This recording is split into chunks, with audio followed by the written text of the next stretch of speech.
이스라엘 백성들이 가나안 땅을 점령하는 모습을 보면서요, 야, 많은 점이 비슷하구나 라는 것을 생각했습니다.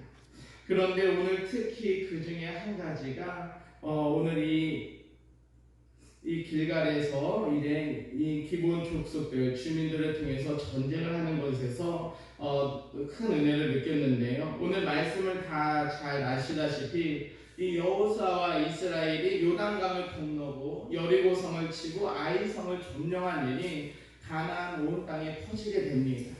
그 이야기를 들은 기브온 주민들은요, 이제 깨를 내어서 멀리서 온 사신의 모양처럼 해가지고 결국에는 이스라엘과 여호수아를 속여서 화친을 맺게 합니다. 이 화친함을 들은 가나안의 5 왕들이 있어요. 이 5 왕들이요, 연합을 하고, 야, 기브온 주민들이 배신하고 저들과 함께 화친을 맺었다. 우리가 기브온을 치자라고 이제 결단에 서로 뜻을 모으게 됩니다. 그래서 기브온 주민들은요, 위험에 빠지게 되는데, 그래서 이 주민들은 여호수아에게 급히 이 같은 사실을 알리게 됩니다. 그래서 오늘 우리가 읽진 않았지만 6절의 말씀을 보시면요, 다급한 마음이 나와 있습니다. 여호수아서 10장 6절에 보시면 기브온 사람들이 길갈 진영에 사람을 보내어 여호수아에게 전하되 당신의 종들 돕기를 더디게 하지 마시고 속히 우리에게 올라와 우리를 구하소서. 산지에 거주하는 아모리 사람의 왕들이 다 모여 우리를 치나이다. 아멘. 아멘. 예, 이렇게 급하게 이제 여호수아와 이스라엘 백성들에게 전하게 되는데요.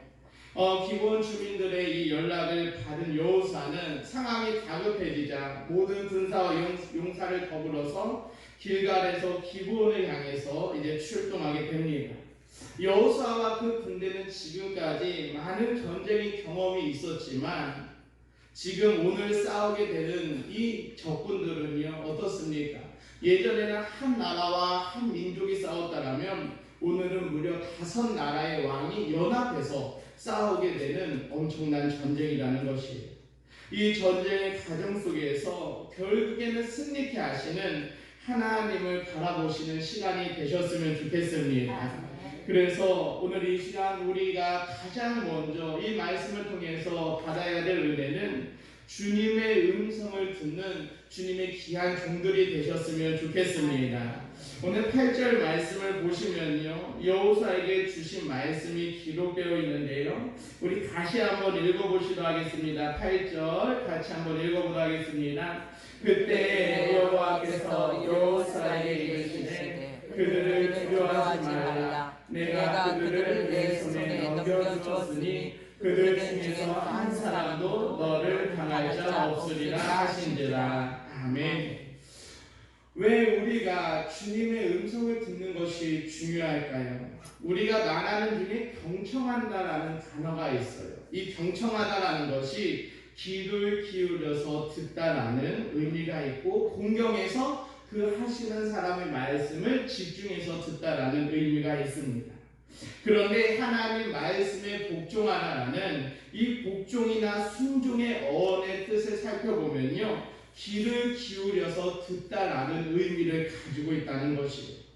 그래서 우리가 주님의 음성을 우선시해서 듣는다는 것은 다른 것이 아니라 하나님 말씀에, 다시 말해서 하나님의 뜻에 내가 순종하고 복종하겠습니다라는 마음의 결단이라는 것이죠.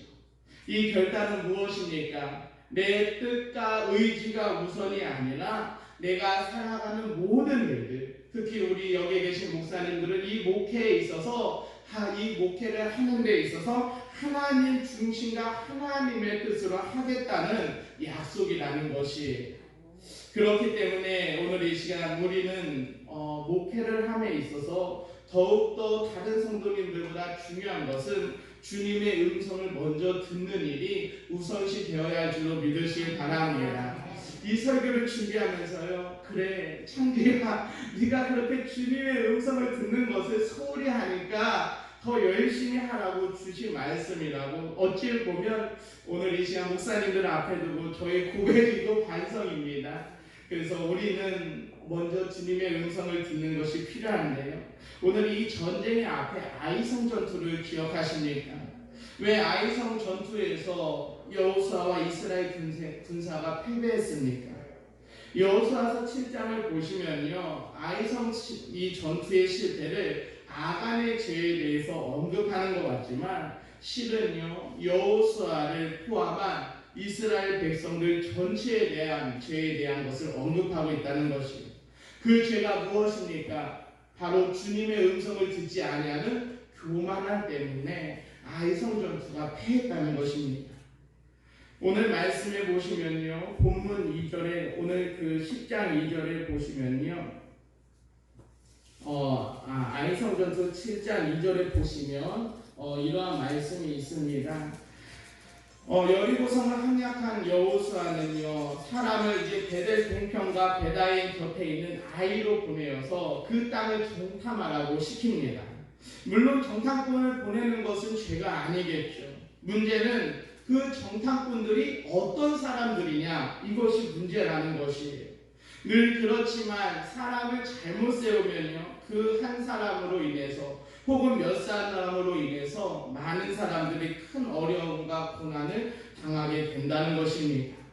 가데스 바네아에서도 모세가 보낸 12명의 정탐꾼들을 보시면요, 모두가 이스라엘의 자손에 두려움된 사람들이었지만 믿음이 없는 이 10명의 백성들 앞에서 믿음 없는 말을 자기 생각대로 내뱉었고요, 이 말로 인해서 백성들이 크게 낙심하고 온 이스라엘이 하나님 앞에 징계를 받았다는 것이에요. 이 10명의 정탐꾼들이 주님의 음성을 제대로 들었더라면, 그리고 그 음성을 듣고 깨달았더라면, 주님의 음성에 순종했더라면 아마 결과는 달라졌을 수도 있습니다. 그렇다면 아이성에 파견된 정탐꾼은 어떻습니까? 그들은요, 아이성을 정탐하고 돌아와서 이렇게 말합니다. 백성을 다 올라가게 하지 말고 2,000~3,000명만 올라가서 아이를 치게 하소서. 그들은 소순이 모든 백성을 그리로 보내어 수고롭게 하소서라고 여호수아에게 이야기하고 있다는 것입니다. 그들의 보고 속에는요, 이미 승리에 대한 확신은 있었습니다. 하지만 결정적으로 하나님이나 하나님의 뜻에 대한 언급이 없었다는 것이에요. 바로 이것이 문제라는 것입니다. 사람의 뜻은 있지만 주님의 음성이 없는 모습. 여호수아여 2,000~3,000명 보내면 그 성은 우리가 점령할 수 있습니다. 여호수아는 또 어떻게 합니까? 정탐꾼들의 말을 제지하지 아니하고요, 그 말을 그대로 받아들인 후 여호수아는 2,000~3,000명의 군사를 보내게 된다는 것입니다. 역시 하나님의 뜻을 구하지 아니하고 주님의 음성을 듣지 아니하는 이 모습에서요, 교만의 죄에서 벗어나지 못했다는 것입니다. 여호수아나 이스라엘 백성들은 이미 많은 전쟁에서 하나님의 도우심으로 성공을 이루었습니다. 아모리의 두 왕 시온과 옥도 죽이고요, 요단강도 건넜고요, 견고한 성읍 여리고성도 무너뜨리고 완전히 진멸했는데, 그러면 이와 같은 승리와 성공이 하나님께서 나온 것을 알면서도, 하나님께서 주신 것을 알면서도요, 이 아이성을 점령할 때요, 그 하나님이 하신 일을 망각하고 있었다는 것입니다. 전투를 위해서 하나님을 찾지 아니했어요. 여호수아는 그 정탐꾼들이 그렇게 이야기했으면, 그래 알겠다, 우리가 하나님께 더 기도하고 합심하고 주님의 음성을 들어보고 일하자라고 해야 됐는데 그렇지 아니했다는 것입니다. 결국 어떻게 됩니까? 아이성에게요, 크게 대패해서 여호수아는 시리에 빠졌다는 것입니다. 오늘 이 시간 함께 하시는 존귀한 목사님들, 주님의 음성을 듣지 아니하는 자는요, 패배할 수밖에 없다는 것입니다. 하지만 그 뒤로 어떻습니까? 다시 회개하고 주님의 음성을 듣고 나아가니까 아이성도요, 점령하게 하시고, 오늘 말씀 10장 8절처럼 주시는 그 여호수아에게 주시는 말씀을 듣고 나가서 전쟁에서 승리하게 하셨다는 것입니다. 이 가나안 연합군은요, 아이성보다 더 크고 또한 더욱더 강대한 자라고 했어요. 이스라엘 백성들이 그들과 싸움에 있어서 두려워하고 무서워할지 몰랐지만 하나님께서 주시는 말씀과 음성을 붙잡고요, 그 강력한 군대를 이겼다는 것입니다. 그래서 이제는 주님의 음성을 먼저 듣는 저와 우리 존귀한 목사님들이 되시기를 바랍니다. 우리가 하나님의 도우심을 신뢰하고 바랄 때 하나님께서 일하시는 것이지요. 우리가 듣지도 아니하고 간구하지도 아니하고 주님을 찾지도 아니하면서 하나님의 일하심을 기대하는 것은 하나님 앞에 교만한 모습이라는 것이에요. 저희 이모부님은 이미 이제 은퇴를 하셨지만 긴 시간 동안 목회 일을 하셨습니다. 목회자이십니다. 그런데 우리 이모부님한테 배워야 될 것은 늘 문제가 생길 때마다요, 새벽이든 언제든 시시때때로 강단에 엎드려서 기도하셨다는 것이, 1시간이든 2시간이든 3시간이든 문제가 해결될 때마다 기도하셨는데, 이 말씀을 보면서 저는 그래, 어려움이 당하면 그래 하나님께 간구해야지 라는 것을 깨달으면서 더 넘어서 주시는 것이, 이모부님께서 기도하시는 것은 이 기도의 요청만 하는 것이 아니라 그 기도 속에서 주님의 음성을 듣기 위해서 그렇게 애쓰시며 기도하셨다는 것을 다시 한번 깨달았습니다. 노력이 없이 얻어지는 것이 없는 것처럼 우리도요, 오늘 이 시간 주님의 음성을 듣기 위해서 피땀 흘리면서 노력하시는 주님의 귀한 일꾼들이 되셨으면 좋겠습니다.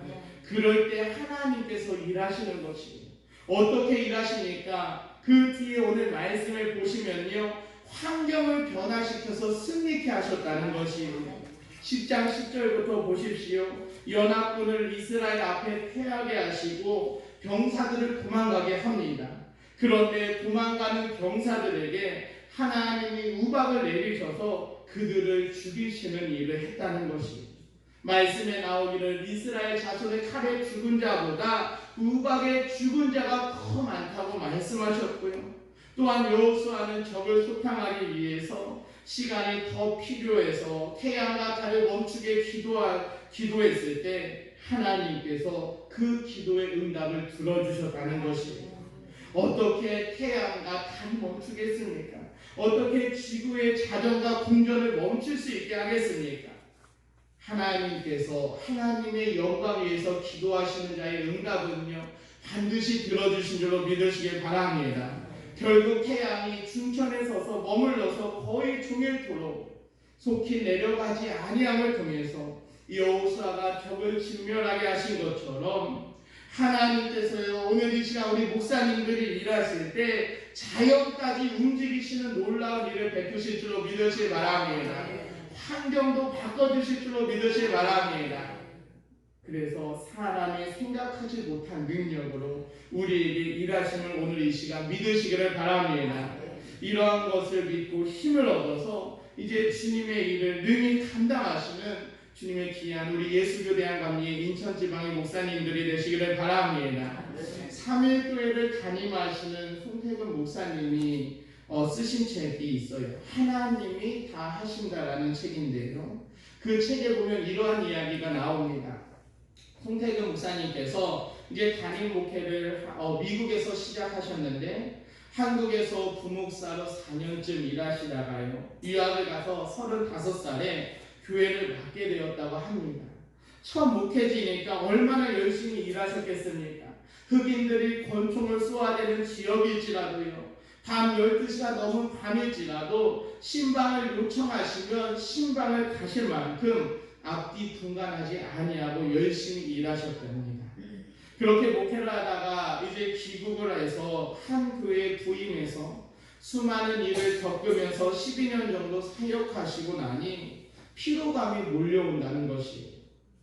단순히 일이 많기 때문이 아니라 목사로서 설교하고 사역하면서 뭔지 모를 영적 공허함 때문에 지쳐갔다고 합니다.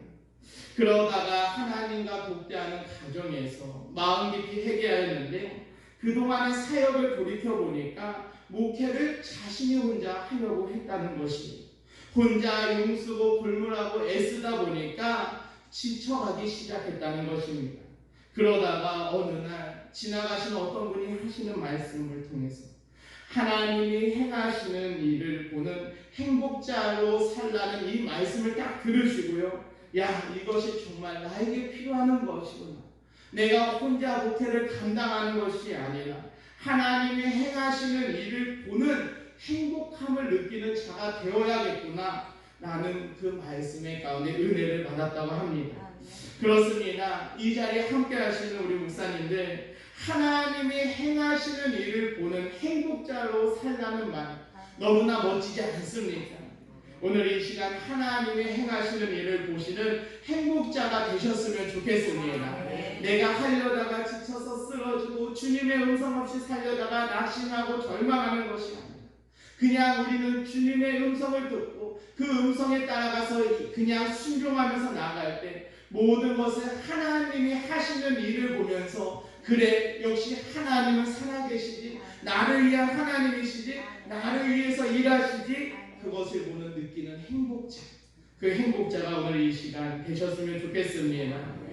얼마 되지 않았지만 제가 이제 목회 현장에서 일하면서 참 지내는 것이 참 어려운 일인 것 같습니다. 많이 부족하기도 하고 성도님들을 대하는 것도 부교역자에 있을 때와 담임에 있을 때의 모습이 틀리고요. 말씀 준비하는 것도요 더 신경 쓰이고 또 교회를 이끌어가는 책임을 진다는 것도 어렵고 부족하게 너무나 많은 것이 늘 새롭고 힘이 되지만 하지만 가장 어려운 것은 하나님의 뜻에 내가 간철되어져야 되는데 어느 순간 저도 모르게요 내 뜻과 의지를 주장하고 있다는 것이 교회를 운영함에 있어서 목회를 함에 있어서 하나님의 뜻에 순종해야 되는데 어느 순간 저도 깜빡한 사이에 내 뜻대로 움직이려고 내 의지대로 하려고 제 마음속에서 계속 이렇게 저에게 일어나고 있다는 것입니다.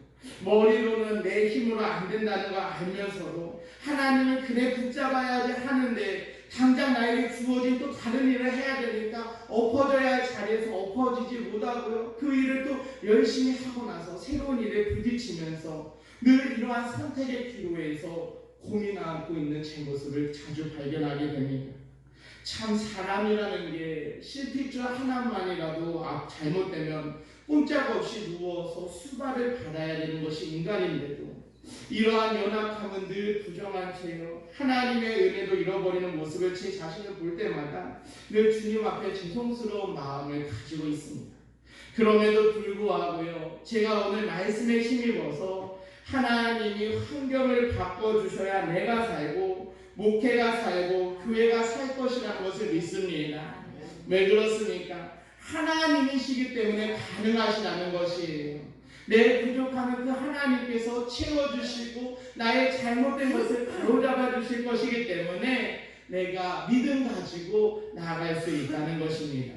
저는 우리 성도님들에게 나 때문이라는 말을 참 잘 씁니다. 어찌 보면 되게 이기적일 수 있는데 하나님이 이 세상을 왜 창조하셨습니까? 나 때문에. 하나님이 왜 예수님이 나를 위해서 돌아가셨나요? 나 때문에. 오늘 이 하루 좋은 날씨 주셨는데 왜 누구 때문에 주셨나요? 나 때문에. 그래서 무조건 저는 나 때문이라는 말을 참 많이 쓰시고 우리 성도님들에게도 나 때문이라는 말을 많이 쓰게 합니다. 왜 그렇습니까? 이렇게 모든 것이 나를 위해서 일하시는 하나님을 늘 생각하자는 의미라는 것입니다. 오늘 이 시간 말씀을 통해서 자연도 움직이셔서 이스라엘 백성을 승리케 하신 하나님이 나 때문에 가만히 계시겠습니까? 모든 것에 일해 주실 줄로 믿으시길 바랍니다. 그래서 우리 목회지의 환경과 형편을 바꾸어서 잘되게 하실 것이라는 것이에요. 할렐루야. 그래서 그렇게 저는 늘 내 상황을 바꿔달라고 내 삶을 변화시켜달라고 기도하고 있습니다. 오늘 이 시간 우리 목사님들도 늘 그러한 기도 가운데 또한 기도를 통해서 주님의 음성을 들으시길 바랍니다. 마지막으로 저희 어머니가 늘 잘하시는 말씀이 있어요. 창규야, 도토리가 수십 번 굴러도 호박에 한 번 굴르면 끝이다 라는 말씀을 많이 하십니다. 그렇습니다. 제가 아무리 하려고 수십 번 굴러도요 하나님이 한 번 일하시면 되는 줄로 믿으시기 바랍니다. 그래서 오늘 이 시간 나를 위해서 일하시는 하나님을 붙잡으시고 목회 현장에서 늘 승리하시기를 주님의 이름으로 간절히 축원합니다.